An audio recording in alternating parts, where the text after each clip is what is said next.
बिस्मिल्लाहिर्रहमानिर्रहीम, अस्सलामु अलैकुम। बोल न्यूज की खुसूसी नशरियात में मैं सलमान मिर्जा आप सभी को खुश आमदीद कहता हूं। जनाब, इस वक्त चाहे बेडरूम टॉक हो या ड्राइंग रूम टॉक हो या इसके अलावा सड़कों पर चौराहों पर गुफ्तगू की जा रही हो, एक ही गुफ्तगू होती है जनाब, क्या कराची या पाकिस्तान की साहिली पट्टी को तूफान जो कि पिछले 3-4 दिनों से खबरें चल रही हैं उससे कितना नुकसान हो सकता है? क्या तूफान टकराएगा? क्या उसका जो रुख है वो कराची की तरफ है? क्या कराची में तबाही मचाएगा या नहीं मचाएगा? और हर लम्हे, हर गुजरते लम्हे के साथ ये खबरें निकल कर आ रही कि जनाब तूफानी बारिशें होंगी, सैलाब आएगा, तूफान टकराया जाएगा, कराची तबाह हो जाएगा। तो आज इस पर हमने खुसूसी नशरियात रखी है और आपको पूरी डिटेल बताएंगे। मेरे अकब में आप देख सकते हैं जनाब, ये सैटेलाइट इमेजेस हैं और इस वक्त हम आपको बताऊंगा कि साइक्लोन बना कहां है, जिसको हम तूफान का नाम दे रहे हैं, समुद्री तूफान। और वाकई में ये बड़ा खतरनाक समुद्री तूफान है, लेकिन इसकी डायरेक्शन बेसिकली है कहां? इस वक्त ये कहां पर है? कराची से 350 किलोमीटर दूर है ये, लेकिन 350 किलोमीटर आप समझ सकते हैं कि अगर आप कराची से हैदराबाद जाएं और हैदराबाद से वापस कराची आ जाएं तो ये 350 किलोमीटर हो जाएगा, लेकिन उसमें आपको अराउंड 4 से 5 घंटे लगेंगे। लेकिन जब समंदर का जो तूफान होता है वो ट्रैवल करता है तो उसकी स्पीड काफी ज्यादा होती है, उसकी शिद्दत काफी ज्यादा होती है। यह भी कहा जा रहा है कि जनाब 30 फीट ऊंची लहरें बनेंगी। एक नॉर्मल इंसान जैसे मेरी हाइट है या आपकी हाइट होगी वो 6 फीट होगी। अब आप सोचिए कि 30 फीट ऊंची लहरें बनेंगी तो किस हद तक तबाही पहुंचेगी। लेकिन अब एक अच्छी खबर यह है कि जनाब इसकी जो डायरेक्शन है ना वो कराची से कम डाइवर्ट हो गई है। पाकिस्तान के दीगर साहिली पट्टी है जिसको ये नुकसान पहुंचा सकता है, लेकिन कम से कम कराची से ही दूर जाता हुआ नजर आ रही है। मेरा कब में आप देख सकते हैं ये जो भंवर आप देख रहे हैं ना, ये मौजूद है, यानी यहां से ये तूफान बनना शुरू हुआ, ये साइक्लोन बना और साइक्लोन बनने के बाद ये जो है अच्छा, कमिश्नर कराची हमारे साथ इकबाल मेमन साहब हमारे साथ मौजूद हैं, जरा उनसे मजीद बात करते हैं। इकबाल साहब अस्सलाम वालेकुम। वालेकुम सलाम। सर, मैं अभी जरा पहले डिटेल में इसको डिफाइन करा था, फिर मैंने सोचा था आपसे बात करूंगा, लेकिन इस वक्त क्या सूरत-ए-हाल बताई जा रही है? अगर हम तूफान की तबाहकारियों के बारे से बात की है या 15 तारीख को जो कहा जा रहा है, उस वक्त क्या कुछ हो सकता है? इसमें जब ये कल लैंडफॉल होगा तो हमारे पास तेज हवाएं और बारिश का है, और डिफरेंट मॉडल्स जो फिगर्स बता रहे हैं वो 80 किलोमीटर पर आवर की रफ्तार से विंड है और 100 मिलीमीटर से ज्यादा की बारिश बताई जा रही है। और मैं खुद भी पीएमडी ऑफिस में गया था देखने, और सारे मॉडल्स किस तरह से हैं और पीटीएमए के ऑफिस में सारे मॉडल्स देख के आया हूँ। और वो जो अब डायरेक्शन उसकी चेंज हो गई रात में पता चला, और जो है ऑलरेडी उन्होंने बताया था कि प्रेडिक्शन इसी तरह है कि वो इंडियन गुजरात और ठट्टा की तरफ जाएगा। तो कराची बंदर है, ठट्टा है, बदीन है, बलूचिस्तान की साहिली पट्टी है, इसको नुकसान, लेकिन किस हद तक नुकसान पहुंचा सकता है सर? ये अब कराची में तो जब देखिए ना, जब तेज बारिश होती है तो अर्बन फ्लडिंग का है, और जो कच्ची आबादियां हैं वहां पर नुकसान हो सकता है, और हवाओं की वजह से भी। तो हमने जो इक़दाम किए थे वो बिल बोर्ड्स को हमने खत्म करा दिया, सारे के सारे पैनल्स हमें उतरवा दिए हैं।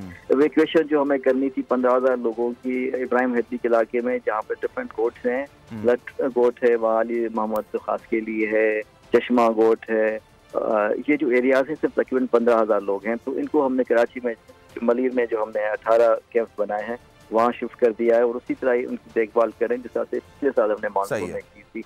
तो माहीगीर सारे वापस आ गए हैं। कल जब सीएम साहब और चीफ सेक्रेटरी साहब हम सब साथ गए थे। कोई ऐसा तो नहीं जो कि इस वक्त समंदर में फंसा हुआ हो जिसका नहीं, बिल्कुल नहीं, बिल्कुल नेवी और मुंबई से कुछ फासले पर ये इलाका है मांडवी, यहाँ पर इसने टकराया था और 7 अफराद ये मौके पर जब ये टकराया था, मतलब हल्की से इसने चेहरा दिखाया था और तूफान ने तबाहकारियां मचाना शुरू कर दी थी, दरख्त उखड़ गए थे, जो तामीरात थी उनको नुकसान पहुंचाया था, 7 अफराद मर गए थे। लेकिन ये भारत का इलाका है मांडवी, ये कराची में किसी भी तौर पर कोई नुकसान नहीं हो सकता साहिली पट्टी पे?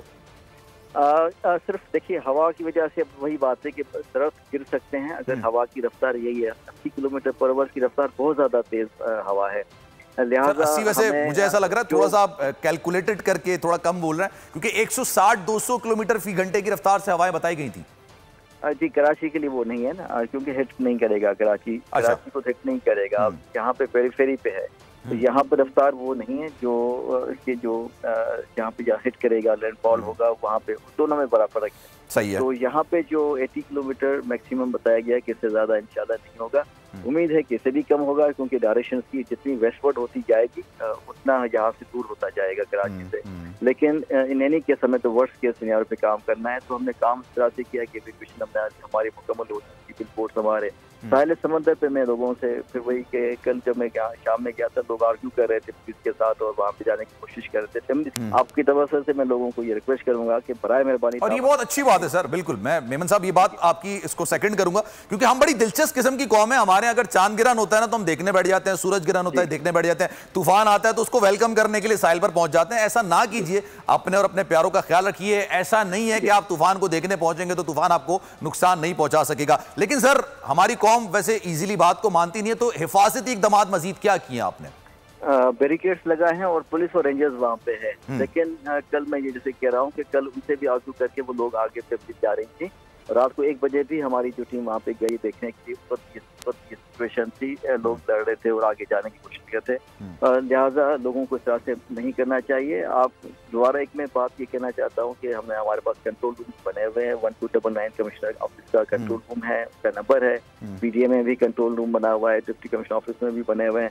बताए जा सकते हैं कोई भी इशू हो, नाले की सफाई का हो, बिलबोर्ड का हो, कोई पोल हो, कोई ट्री हो, कोई ऐसी चीज जहाँ पे वो समझते हैं कि हमें वो उनको बताना चाहिए, हमें जल्दी बताएं ताकि हमारी टीम। अच्छा इकबाल साहब, ये 2 दिन पहले भी ये खबर आई थी कि ये जो तूफान है इसने अपनी डायरेक्शन चेंज कर ली है, अब ये कराची की तरफ नहीं है, टुवर्ड्स कहीं और जा रहा है, ये कराची की तरफ नहीं है। कराची वालों ने सुख का सांस लिया था, परसों रात को ये खबर आई थी, लेकिन कल फिर, और अभी मैं शहरी रहमान साहबा की गुफ्तगू सुन रहा था, उन्होंने कहा कि जनाब ये उसी डायरेक्शन पे चल रहा है जिस डायरेक्शन पे जा रहा था पहले। तो सर ये क्या डायरेक्शन बार बार चेंज हो रही है इसकी? नहीं, आप सही समझे ना, ये जो मॉडल्स थे वो ये बता रहे थे कि ये नॉर्थ में आ रहा था टुवर्ड्स कराची, जिसको नॉर्थ वेस्ट में चेंज होना था। तो उस तरह से हो चुका, नॉर्थ वेस्ट में चेंज हो चुकी है डायरेक्शन। आप इसको देख भी रहे होंगे, अब तो हम लाइव देख रहे हैं कि सारा किस तरह से हो रहा है। तो वो जो जिस तरह से उसने अपने वेस्ट की तरफ टर्न होना था वो हो चुका है, उस लाइन पर है। अच्छा, वो चीज वो कराची से दूर है, अब वो गुजरात और चले। सर लास्ट क्वेश्चन आपसे इकबाल साहब, हमारे यहाँ यूजुअली अगर मानसून की बारिशें होती है ना, कराची तहस नहस सा हो जाता है, हमारा ऑफिस आने का रास्ता बंद हो जाता है, 3 रास्ते बंद हो गए, फिर एक जगह लूटमार हो रही है। अभी ये तूफान की सिचुएशन है सर, तो अभी 15 से लेके 18 तारीख तक तूफानी बारिशें मुतवक्के हैं, तो उससे क्या इकदाम आपने हिफाजती उठाए? वही जैसे हमने लास्ट ईयर किया था कि नालों की सफाई जो सस्टेन बेसिस पे मुसलसल हो रही होती है, डी वाटरिंग पीडीएमए के बड़े पंप जो ट्रक माउंटेड होते हैं, केएमसी और टीएमसी के पंप अपने अपने जोन चोकिंग पॉइंट्स हैं जहाँ पे मैं पता है कि पानी रुक जाता है, वहाँ पे मौजूद है फ्यूल और लोगों के स्टाफ। ठीक है, thank you so much Iqbal साहब, बहुत शुक्रिया आपके वक्त का, एंड आई होप इकदाम आप लोगों ने उठाए। बजट 2023-24 की सबसे बड़ी ट्रांसमिशन, बोल एक मर्तबा फिर सबसे आगे। वजीर खजाना की बजट तकरीर की सबसे बड़ी कवरेज, 62% अवाम ने देखा बोल की स्क्रीन पर। Welcome back to the budget transmission. सबसे बड़े पैनलिस्ट और रिपोर्टर्स की बड़ी टीम ने बजट के लम्हे लम्हे की अपडेट से किया बाखबर अपनी आवाम को। गुजरात अदालत में यूं कह रहा हूं कि एक तरफ ये ख्वाहिश है कि लोगों को रिलीफ दी जाए, क्योंकि इलेक्शन सिर पर है, तो कोई ऐसा बजट दे जो पॉपुलिस्ट हो, क्योंकि बोल रखता है खबर के हर पहलू पर नजर। बोल है सबसे आगे, सबसे पहले। सब्सक्राइब करें और बेल दबाएं ताकि कोई खबर रह न जाए।